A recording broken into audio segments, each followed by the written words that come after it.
Hey, it's Soul, and this is Warcraft Weekly, your weekend dose of rationalization. You can help support the channel by liking this video, subscribing for more WoW coverage, and catching me when I'm live. Patch 11.1.5 drops next week, along with some of its content. I'll get more into it on Monday, but on day one of the patch, we can expect gamers to swarm Halifal and participate in the Nightfall event, accompanied with other weekly quests, followed by 4 straight weeks of talking heads reminding us just how bad delayed content is. Jokes aside, there's other things to immediately enjoy. A Twitch drop is happening starting Tuesday, 10 a.m. Pacific for the Beatriz pet. Realms might be down, but I'll be right here at the start of drops as usual to help you run the clock or shoot the breeze or answer questions, and maybe I'll have a giveaway or two lined up. Follow me over at twitch.tv/SoulSoBreezy and I'll see you there. We're at the edge of the content frontier, sort of. If we look at the 2025 roadmap, we get a lot of the big bullet points, and many gamers, including myself, we've shared our understanding of when the things are happening. But you might notice, beyond the 11.1.5 patch, the language becomes a lot less specific, like, oh my god, dude, check it out, story and quests, new content, new world events, new system updates, oh my god, so exciting. I think we're nearly due for a roadmap update that comes with the next patch reveal to make at least a few items more clear, a little something to pique our curiosity. With at least a week until 11.1.7 is unveiled, we might as well start speculating what happens next, and then half joke whether it's gonna happen like on the patch or a month later. The first thing that comes to mind for me, are we going to get Pandaren Heritage armor? There's never been a bad time to reveal a new Heritage thing, and Pandaren are the last race waiting for them. Okay, maybe technically Drakthir too, but hopefully they don't have to wait 13 years for theirs. Or how about more updates to the base UI? The upcoming cooldown manager, okay, cool, that's a great start at appealing to that kind of player. But one thing I've been clamoring for, button faders, making bars invisible until I mouse over them. Now I know there are other solutions for like buttons out there, but hiding them is just a very simple and easy thing to ask for, I think. In the meantime, over the next few months, we'll be deep into extra activities to help us level and gear up alts and gear up more at the hero class level and take on greater challenges and of course collect a ton of appearances. It's not going to be the same as the 10.1.5 patch from Dragonflight, which had like a whole ass mega dungeon and evoker specialization and more, but when we really break it down, the player power given out between these patches, it's pretty similar. The big difference is being horrific visions will be out later in the patch, and well, delves exist now, but unlike the Dawn of the Infinite Dungeon, horrific visions, they're designed to be soloable.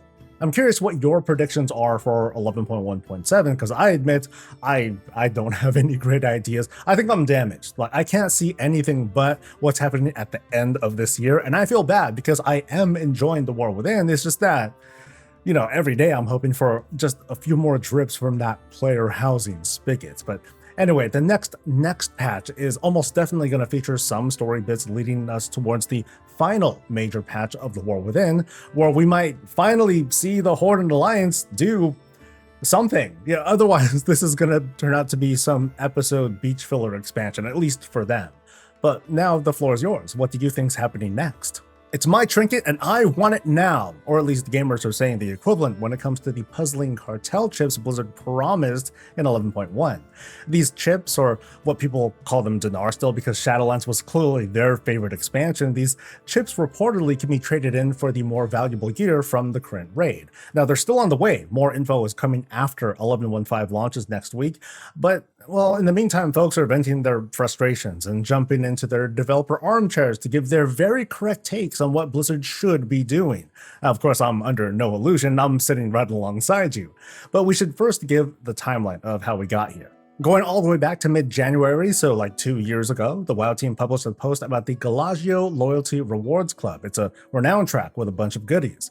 In this post, they tried to make it clear everything talked about here would be subject to change. We can look back and say, yes, it has changed a bit, but in this post, they mentioned the inclusion of these cartel chips, and we all know when it's said in a blue post, it's a set-in-stone promise. It's now this legally binding commitment, at least that's the energy some folks give out.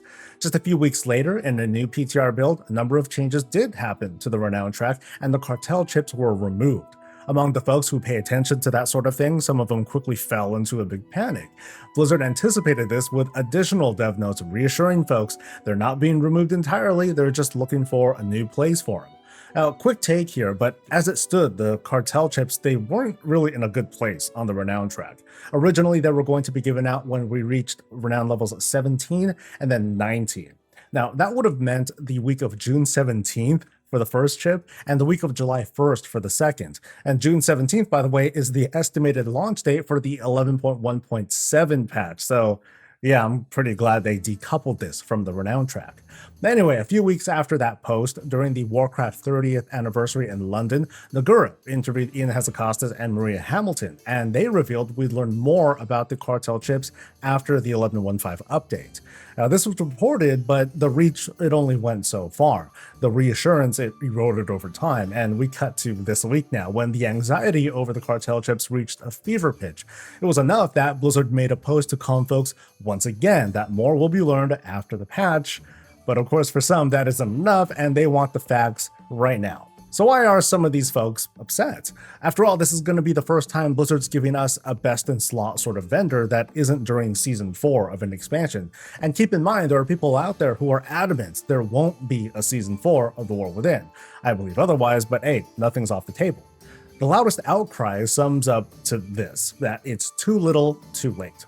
I was actually one of those voices in my early commentary. I suggested that getting maybe one cartel chip shortly after the last raid finder opens, that would be a cool idea. And the last raid finder, well, that would have been almost a month ago, by the way, the week of March 25th.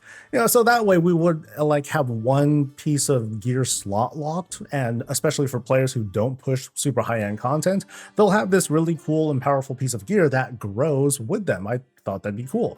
Most folks suggest that waiting too long for these tokens means a missed opportunity. By the time they get these tokens, they're not going to need them anymore because maybe they'll have already earned these items elsewhere, or if they've already completed their season goals without them, so, oh gosh, what's the point?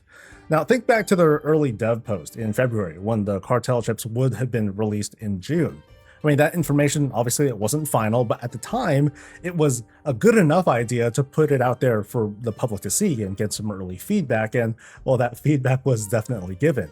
It seemed clear to me, at least, their intent was for these chips to be basically a pity prize, not really progression, not really catch up, just a consolation prize for showing up and, oh, you still didn't get that trinket? Oh, there, buddy, here you go. So obviously, that sort of messaging, I don't think it would have worked, and so they pulled it. Though we got to admit, there's no satisfying all players anyway, unless these chips were in our mailboxes day one of the season or something like that. For now, though, that's where we're at. We're waiting for the specifics on how the chips will be given out. What's funny, or I guess unfortunate, is that this sort of in-development transparency tends to turn against Blizzard or whatever game developer because it plants the seeds of expectations in people's heads. It shifts player behavior. Like, oh, we're getting a thing? Great, when? Oh, it's not day one of the patch. Okay, well, when then? Oh, we're not going to learn about when until later. Oh, okay. On the other hand, if this was never revealed or data mined, if this was just like a surprise, yeah, we'd be back to talking about time gating and delayed releases, and yet it's what we're used to. Blizzard reveals a thing to launch later and gamers are excited about the thing and they check out before the thing goes live. Here's something I wanted to point out. It comes from years of experience making all these broad overgeneralizations and sharing them with you. I'm not trying to be reductive or shove copium down your throats, but I've been noticing this thing with wanting the tokens to instantly get our favorite pieces of gear. This is an example of what WoW has been polished or sanded down to these days. Like now we have these multiple paths to obtain powerful gear and the freedom to do it all for maximum gains. We have this magical doohickey to turn those into tier set pieces, guaranteeing all players have access to tier within a certain number of weeks. We can craft very powerful gear as a form of catch-up or, again, progression. For lack of a better term, I don't think WoW players are spoiled, I guess. The game has been changing over the years, catering to an audience that's growing older. Growing obligations conflict with the desire to play, and the need for faster leveling and faster rewards that's gone up. And the patience of working towards them, the willingness to go to take that 2004 journey, that's gone down. Today's WoW reflects the sentiment. Its gamers don't want to necessarily be locked in the way they used to, but still tries to provide something for those who want to sit down and play for hours and hours, from the different features in today's WoW to the different classic era realms. And these philosophies, they still need to exist on the same plane of accessibility. And if we take a closer look at Classic, yeah, they go through the same thing. There are folks who love every bit of the old style gameplay. They love what's happening in Season Discovery 2. And even among them, there are those who don't even blink about buying gold on the gray market and paying for boost because they want to play, but they'd rather skip the grindy parts. But anyway, back to modern WoW and War Within. A reflection of this mentality is also seen in how players seek out groups for higher level endgame.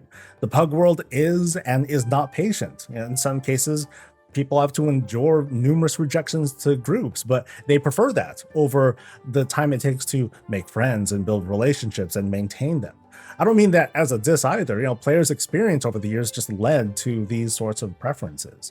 I feel Blizzard has not done enough to connect players together for higher level content, notably keys, and they are working on that. Heck, making keys more accessible, as in easier, that's helped with it too. But I think we've all seen how the tools our community has made to make grouping easier, it's more or less a double-edged sword. I admit that I'm out of touch on this subject because I only do group content with guildmates, all of whom I consider friends or family. Just don't tell them I said that. I want to hear from those of you who live in the pug world, though, who want it to work for you, but it just isn't right now. Like, what do you need? What do you think should change? And that's the show. So as you can see, sort of behind me, I don't know if I'm going to regret having that light on, but not a lot of progress. I haven't really done a lot this week. I was a bit under the weather, but I'm okay now. And the plan is, before Tuesday's stream, I'll be mostly done with the redecorating. The desk and monitors, they'll be all set up, and probably not in a separate video, maybe during the weekly. I'll go over all the work and all the stuff that went into the office so far. And it's thanks to you that this is happening, because you are watching me here or on the streams, or you're commenting, or even making a personal contribution, and I'm extremely, extremely grateful. You played a part, and you made it to the end. You fed the algorithm. So all that's left to do now is like the video, subscribe for more WoW coverage, catch me live, and I'll see you Monday. Stay safe, stay healthy, and stay breezy.